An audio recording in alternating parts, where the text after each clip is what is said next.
Qualche settimana fa ho trattato in un video come sia a tutti gli effetti lavorare in Australia, quindi paghe, visti, orari, eccetera. Ovviamente sempre facendolo in una prospettiva utile per un italiano che vuole fare un'esperienza qui. Sono sicura però che tra voi ci sia anche qualcuno interessato ad un percorso un pochino più accademico e magari desideri fare 1 o più anni qui in Australia per studiare, fare un anno di scambio, un'intera magistrale, una triennale o anche solo un master qui. In questo video quindi vedremo tutto quello che c'è da sapere sullo studiare in Australia. Come fare, visti, costi e tantissimo altro. E visto che questi sono argomenti molto dettagliati e delicati, ho deciso di farlo intervistando la referente degli studenti della South Cross University qui in Australia. Sicuramente non è l'università più grande e più importante del paese, ma dopo settimane di ricerca è stata l'unica persona valida che ha deciso di fare questa intervista e vi garantisco che è venuto fuori un gran bel contenuto. In ogni caso è possibile frequentare corsi come business,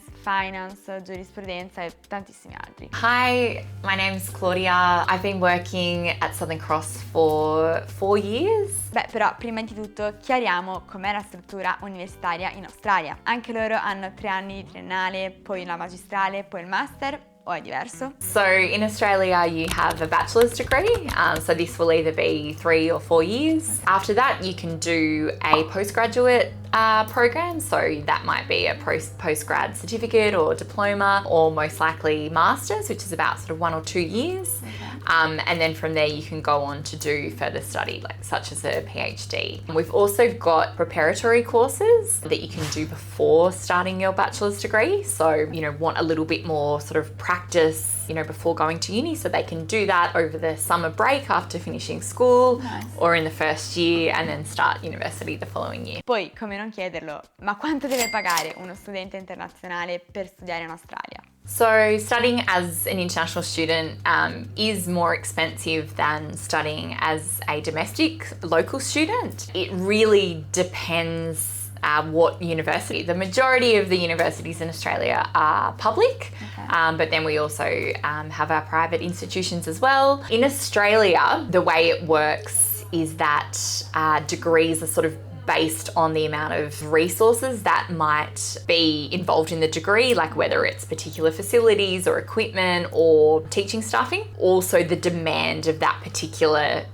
profession in Australia plays a role too. That's interesting. Nursing on average is sort of $15,000 for the degree. And business, for example? At the moment, on average in public universities might be sort of that 30K, whereas private you might be looking at more like 200K Australian dollars, that is. Per year? For the entirety of the course. Yeah. So 50 per year? Yeah, and that's for Australian students. Okay, so international more. Yes, that's right. Yeah. Most degrees are what we call Commonwealth supported, which means that the government will pay a portion of the degree and you pay the remainder. But when they actually start earning money, when they start working, it's at the moment over 55,000 Australian dollars. That's when their employer starts taking it out. So it's like a loan in Australia. Ma per frequentare un'università in Australia anche solo un anno, che visto dobbiamo fare? International students would apply for a study visa through the Australian government, and you would have that visa for the length of the degree that you're studying. You can't work over 20 hours, which sort of tends to be the right amount for an international student to earn some money on the side. Something else that happens is that they check that you have the funds to be able to support yourself when you come to Australia. Ma che cosa deve fare uno studente internazionale se vuole venire a studiare in Australia in pratica? So as an international student, you would apply directly to the university that you're interested in. It depends whether you would be applying straight after high school or perhaps, a couple of years out from high school or waiting and going later. But if it was sort of shortly after high school, your marks at school would be considered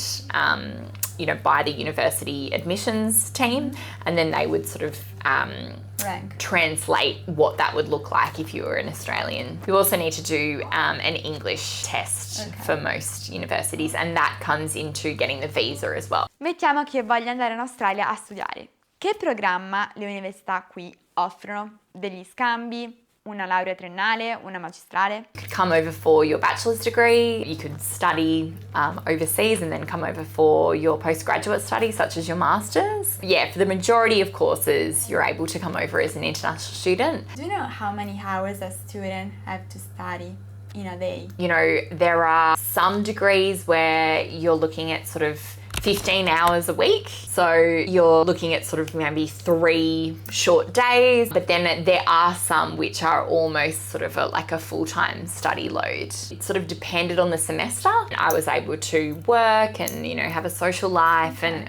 So sorry, you have lessons and then I study at home, right? In Australia, there's a particular subject or unit where people from all different degrees will attend that. So based on, you know, I studied psychology at uni, so psychology units were integrated into some business degrees or some health degrees, or so we would all be doing that together. You also have tutorials, which are smaller groups coursework together in a workshop environment to really make sure that the information has stuck with you. If you're doing something like engineering or nursing, you would have a lab work as well, whereby you actually get to be hands-on. In Australia, there's a really big focus on practicality in degrees. So a lot of degrees, you actually go and do a placement where you go and actually work in a workplace.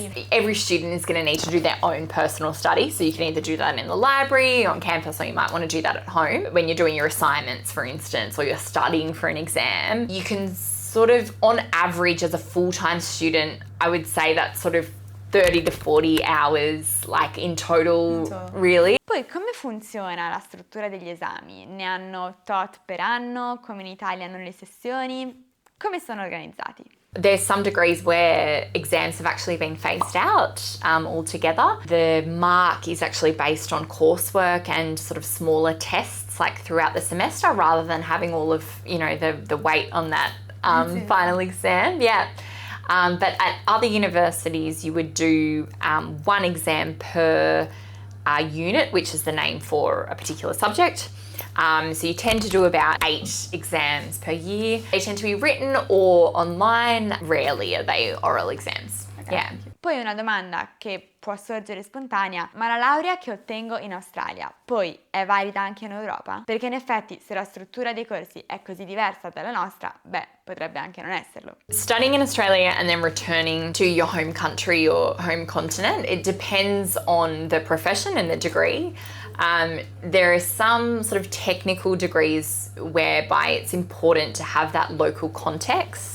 For instance, like there's sort of slight differences across the world in particular health degrees. There are some of those whereby you would need to come back and do a short course to kind of translate your knowledge into the local context. But then there are some, let's say, business or, you know, other universities, architecture or something that would be recognised. Yeah, so it's just important to do your research around that. Ma se è vero che alle superiori la scuola australiana sia più facile, in effetti, frequentare un'università in Australia può essere meno impegnativo. Ovviamente, ragazzi, ve lo dico con sincerità, io non avendo frequentato un corso di laurea in Australia non posso saperlo con certezza, ma quella che è stata la mia idea dalle risposte che mi ha dato la referente, in effetti in Australia l'ammontare di ore che dobbiamo impiegare a studiare intese sui libri è sicuramente inferiore. Infatti c'è un approccio più pratico, più collaborativo e che prevede più ore spese all'interno del campus, proprio a lavorare, a parlare, a collaborare con gli studenti e con i professori. Quindi è un'organizzazione molto diversa che forse dal nostro punto di vista può essere vista come meno impegnativa perché richiede in effetti meno ore passate sui libri, e questa cosa la sto notando anche da studente della high school, delle superiori. Infatti qui fino alla 4ª superiore non hanno compiti a casa. Pensate che l'anno è diviso in 4 trimestri.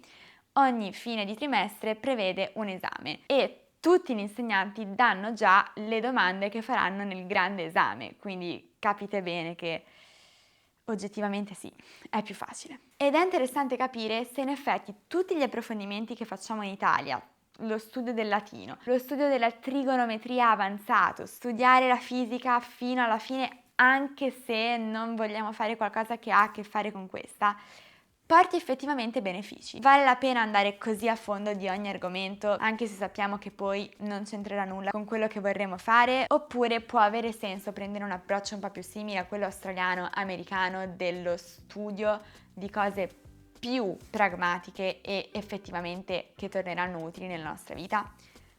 Non lo so. È un grande punto di domanda perché è quello su cui si basa un intero sistema scolastico. Sì, ma perché io, studente, dovrei andare a studiare in Australia? It's a really fantastic life for a student. There's such diversity in Australia, beautiful nature, beautiful beaches, coastline. It's a really great lifestyle as well if you're, working part-time as part of your degree. We've got really great wages and academic support. We have a range of different scholarship. We have lots of different student clubs and associations and societies. You can rest assured that coming to Australia, whether it's for a local student or an international student, you've got lots of support behind you. Quindi ragazzi, abbiamo anche affrontato come sia lo studiare in Australia. Per chi stesse pensando di venire a fare un'esperienza simile, il mio personale consiglio è: ragazzi, fatelo, perché vedete un lato del mondo completamente diverso. Per quanto riguarda me, lo vorrei fare, la mia città ideale sarebbe Sydney, credo che studiare qui sarebbe veramente fantastico. Il fatto è che è veramente, veramente distante dall'Italia e da un punto di vista lavorativo, logistico, sarebbe veramente, veramente impegnativo. E in questo momento non credo sia una mia priorità. Però mai dire mai, anche perché vi dico, è una città stupenda. Per chi lo volesse fare, solo mi raccomando, preparatevi ad un'esperienza davvero diversa. Poi ovviamente se andate nelle grandi città conoscete anche studenti internazionali, eccetera, e l'impatto, lo shock culturale sarà inferiore, ma ecco, sarà sempre una gran bella esperienza. Solo sappiate che a livello economico è abbastanza oneroso, a meno che la vostra università non offra delle borse di studio, dei programmi di scambio magari più convenienti, eccetera. Io come sempre ragazzi spero che questo video vi sia piaciuto, se così è stato vi chiedo di lasciare un like e un'iscrizione per aiutarmi a crescere, ma vi ringrazio già tantissimo perché siamo oltre i 20.000 iscritti e non mi sembra vero. Come sempre vi do un grandissimo abbraccio e ci vediamo alla prossima avventura. Ciao ragazzi!